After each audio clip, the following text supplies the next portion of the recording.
ऐका रे माझ्या बाळांनो, ही शिकवण मनात ठेवा आणि आयुष्यभर पाळा. यातूनच खरा आनंद आणि शांती मिळते. 1. श्रद्धा आणि नामस्मरण. संकट ही आयुष्याचा भाग आहेत. संकट आली की देव विसरू नका. माझं नामस्मरण करा आणि श्रद्धा ठेवा. श्रद्धा ठेवल्याने कोणतंही संकट लहान वाटतं. 2. समाधान हाच खरा खजिना. धनदौलत क्षणात येते जात असते, पण ज्याच्या मनात समाधान आहे तोच खरा श्रीमंत आहे. समाधान हीच खरी संपत्ती आहे. 3. भक्ती मनातली असते. फक्त मंदिरात जाणं म्हणजे भक्ती नाही. भक्ती म्हणजे प्रत्येक क्षणी देवाची आठवण ठेवणं.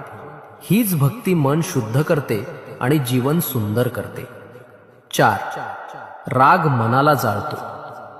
राग दुसऱ्याला नाही, तुलाच